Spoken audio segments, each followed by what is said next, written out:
Welcome to another episode of Trees and Lines. Today we have the first of a two-part interview with the manager of SMUD, Eric Brown. SMUD, or the Sacramento Municipal Utility District, is a community-owned electric utility that serves Sacramento and parts of Placer County. In this first part, we look into Eric's role as the manager at SMUD, what it entails, and insights into day-to-day operations of SMUD. Have a listen. Hope you enjoy.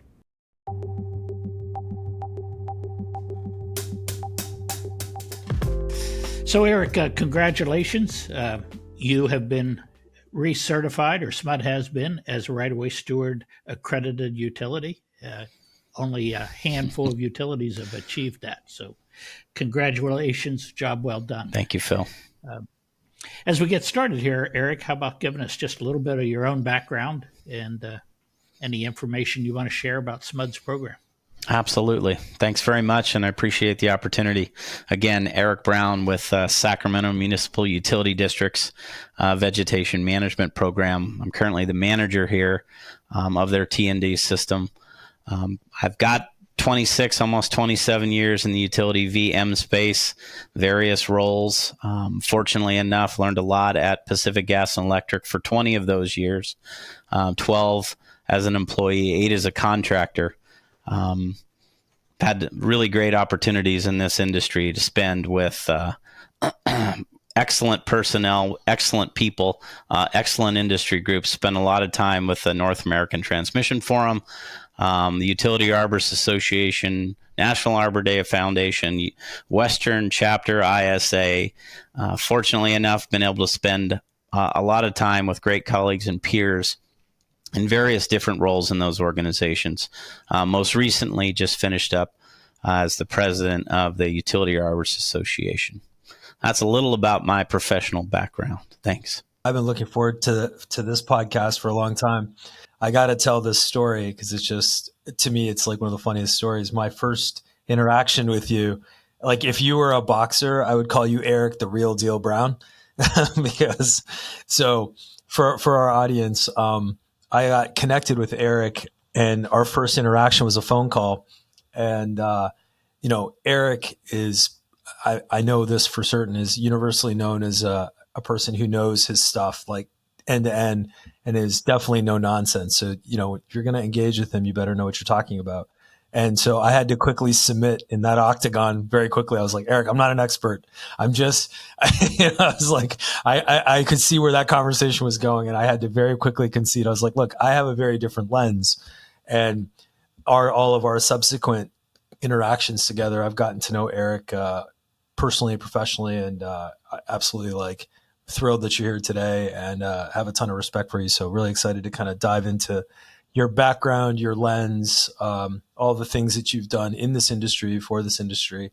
I'm pretty excited about having our audience get an opportunity to hear you speak. So thank you very much. That I remember the conversation vividly. It was very candid, for certain. It was hardest phone conversation of my career. I'll tell everybody. It was a real candid discussion. I know. I was it was pretty frank awesome. And pretty pointed. I'm pretty certain. So yes, it was good amazing. Opportunity. I know Phil's got a ton of questions as well, but maybe I would like to kick one off for you, Eric. So in your current role at SMUD, maybe you could give our audience a sense of your full scope of responsibility, end to end, what fits inside of your, what are you ultimately responsible for from a network perspective, from a system perspective, and all the different groups that you touch and collaborate with in order to make sure that from a vegetation management perspective, the SMUD program is operating at a very, very high level? Well, it's a great question, and I appreciate the opportunity to cover this,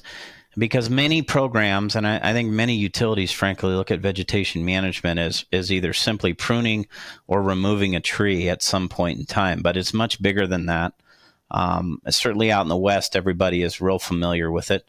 But there's other states that seem to be catching on and understanding the risk, frankly, that's out there around their network. But, really sitting here at SMUD, we've got a pretty small footprint. We got 900 square mile service territory. We're at just around 5,000 overhead distribution miles, 500 overhead transmission miles. We have about 6,000 miles of underground here in our service territory. Pretty substantial hydro generation set of assets. Definitely a larger portfolio of solar and wind that also support our company and customers. It's pretty robust for a publicly owned utility, frankly. We're the sixth largest publicly owned utility in the U.S. And our annual budget here for vegetation management is about $54 million. So when you start to look at that, we've got a lot going on. And it's not just a maintenance activity, frankly. We do have a pretty robust maintenance activity on our distribution and transmission network. Our profile and scale is a little bit different than others. Many utilities have gone to a full contract-based inspection program, but SMUD from a long time ago has had in-house inspectors that do their planning and patrolling. That was set up a long time ago through the IBEW, and it's been a pretty good program. We do have a contract workforce that also does inspection for us currently on an as-needed basis. And then we have a full contract workforce that's doing our tree work for us, and that's multiple contractors. We have about 8 different full-time contractors doing tree work for us in various different roles, and it's not just typically pruning or removing a tree.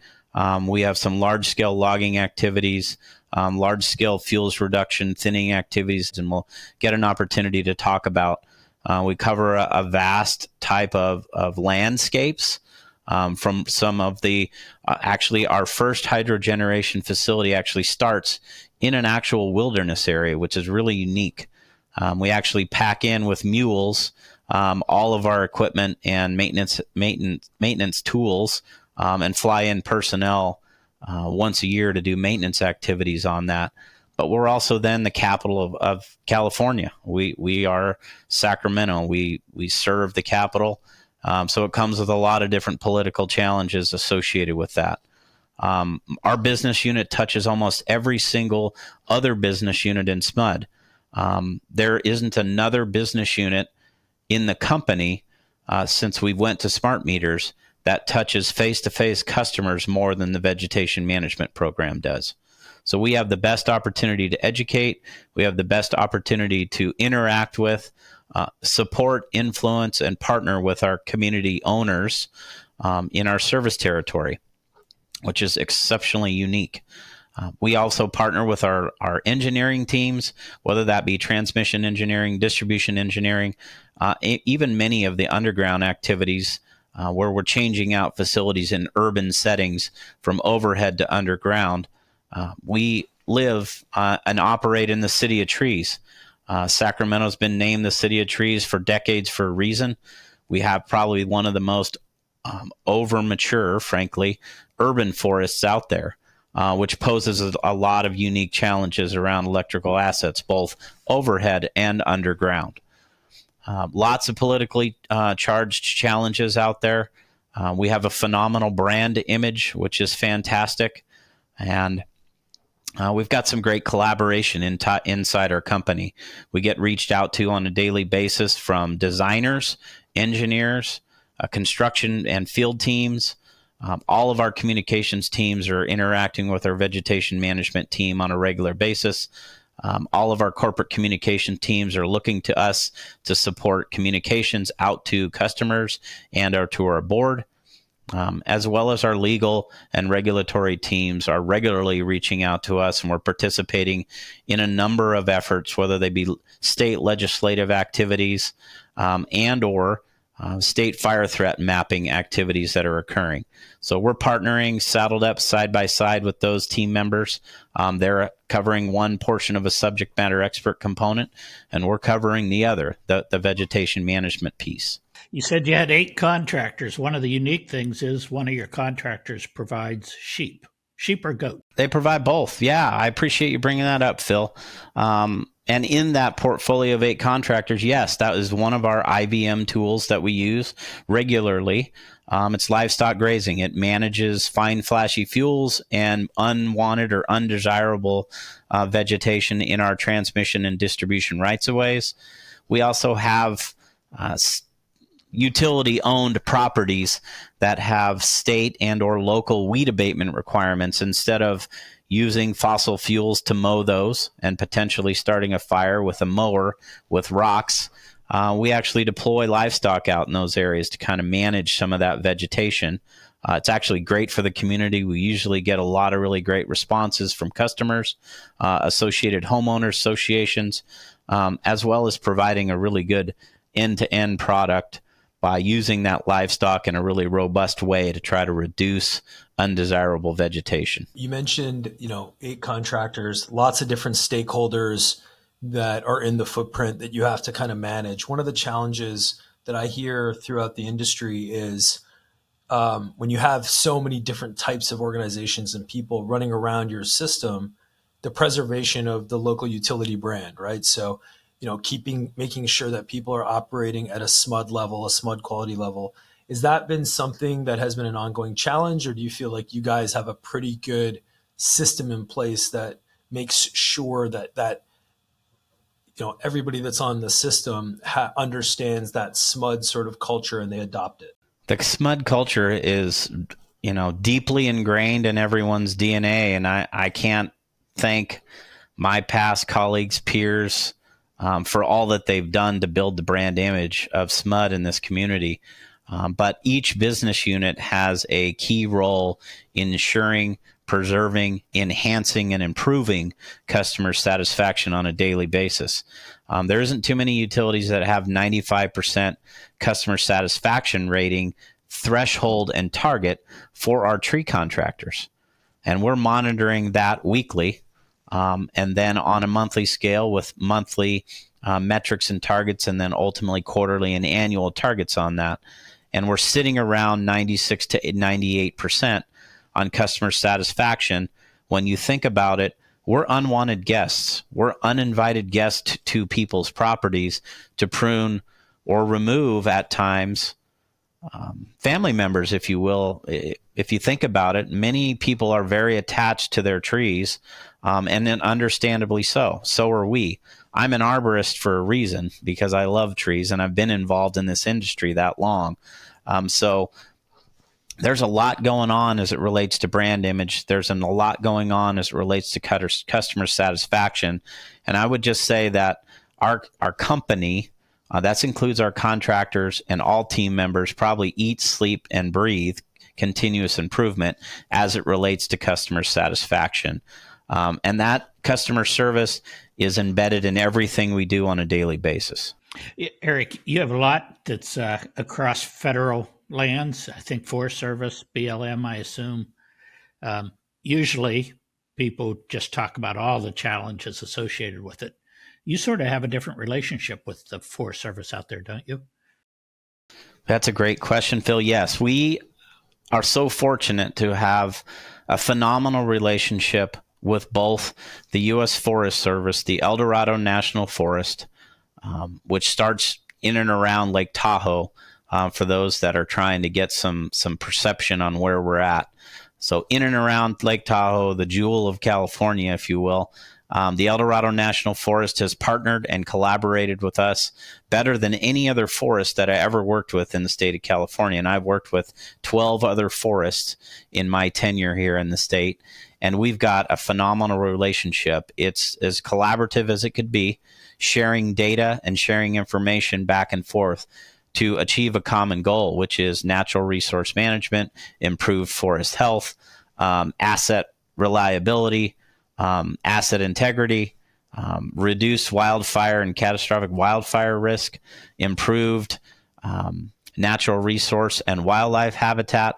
All of those components go hand in hand, and we, in collaboration with the U.S. Forest Service here on the El Dorado, have undertaken some of the probably most forward-thinking and maybe out-of-the-box type work that's been going on Most utilities typically focus their work and activities within the easement or along the easement, wire zone, border zone, and definitely not the outer zone. When you really get down into the IVM weeds, we are actually doing fuels reduction work, forest health work, and thinning activities 200, 300, 400 feet outside that easement in collaboration with the forest. It aligns with forest goals. It aligns with federal management needs. And then let's transition to the Bureau of Land Management. Historically has been a pretty challenging agency to work with, and we have a great relationship with them. It was a little rocky at the start, but we've made a lot of improvements. Recently, actually just got an approval to use herbicide to treat on Bureau of Land Management facilities property around our assets, which I tried that 20 years ago when I got into the industry, and the door was slammed in my face.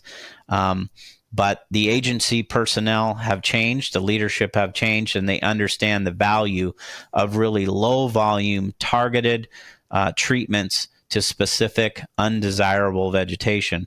And the botanist, as well as the senior leaders here in El Dorado County for the Bureau of Land Management, have provided us a great platform to continue to use as a study the work activities that we're completing on their lands. That includes hand cutting, it includes mastication, includes the use of livestock where necessary, but adding that additional component of herbicide treatments, targeted low volume herbicide treatments on their land is going to provide them exponential benefits, because the work that we are doing is starting to show increased populations of sensitive and endangered plant species, and them allowing us, truly trusting us to use herbicide in those types of environments, in that critical type environment, shows a huge improvement in our relationships. Been fantastic. You had a pretty aggressive hazard tree or tree risk abatement program. If I recall, you were using Lidar and high resolution video. Talk to us a little bit about that program. Yeah, I have a huge passion with forward thinking and innovative solutions in our space, and it's not just believe me. There's a time and place for boots on the ground. There's a time and place for typically pruning or removing a tree, but there's also a time and place for forward thinking and innovation to be efficient, leverage the technologies that are out there. And back in 2010, I started using the remote sensing tools, that's Lidar imagery, as packages to drive real-time solutions in our vegetation management program. And here at SMUD, we've got some phenomenal, I couldn't be more happy with the senior leaders' commitment to our programs, the work activities that we have. Lidar specifically and remote sensing tools were instrumental in developing our full true risk profile. Most utilities are looking at a risk profile as to what's going to grow in or what may fall into their facilities within the right-of-way. And I looked at that profile and said, what could truly strike our facilities? And in our forest, we have trees that are going to grow to be 120, maybe 200 feet tall, tops. So we really needed to look way outside those sidebars and really try to take a peek at what is our actual risk. We have a unique platform here at SMUD where our CFO, Jennifer Davidson, is also our chief risk officer. So not only is she holding the budget, but she's also holding the risk at the same time. It's really unique, and many utilities don't have that. They're usually siloed or operating in different realms. That right there, I think, provides a unique perspective for her to make financial decisions, but also having that risk squarely sitting there in front of her. So what we did, Phil, was we took a look at back in 2017, we took a look at and identified our true risk. Every tree, every piece of vegetation that could either strike, fall in, regardless of condition of health, on a 58-mile corridor. And that 58-mile corridor identified a fair amount of risk. That platform that I used with the Lidar was established to it was truly the foundation for a business case for risk reduction for our senior leaders, not only our executives, but our board members, which ultimately gave us the platform to reduce risk and truly look at and quantitatively and objectively be able to reduce risk. Most programs have a database of some kind, whether that be a spreadsheet or some other remote, some other access type database where they're tracking information. What the Lidar provides is a visual. The Lidar provides not only a visual, but a geospatial relationship of where that vegetation is. So I can objectively say successive flights over and over again can truly quantify the risk reduction. Whereas in most cases, you may have removed 100 trees on a line segment, but in a lot of places, they don't know exactly where those 100 trees are. Each of these have geospatial unique location on them.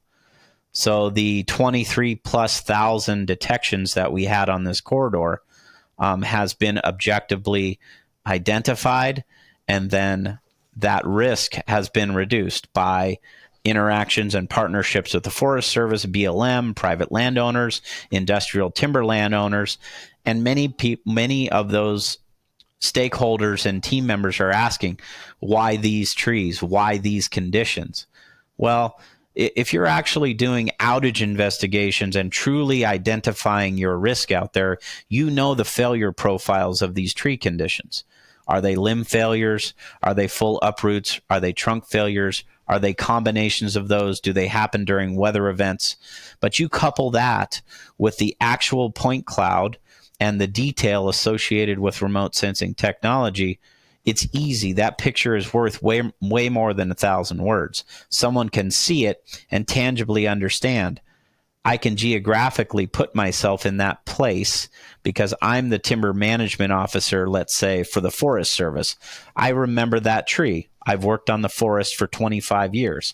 So they can see it and understand how we're getting to the work that we're proposing. So the Forest Service and the BLM have been phenomenal at sharing data.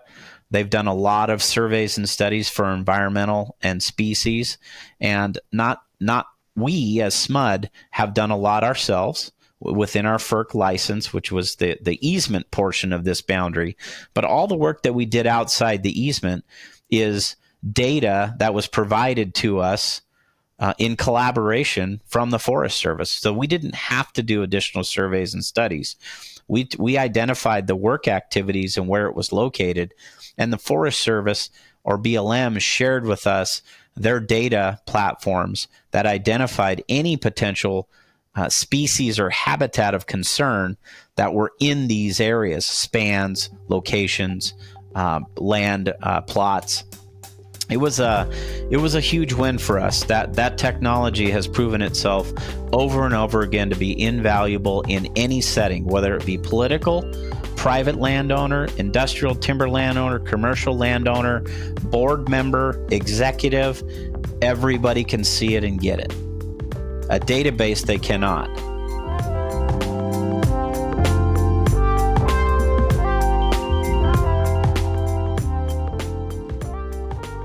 Thanks for listening to another episode of Trees and Lines, sponsored by Iapetus Infrastructure Services. If you like the show, please give us a 5-star rating on Apple or Spotify. If you have any questions, or if you have ideas for future episodes, please contact us at treesandlines@iapetusllc.com.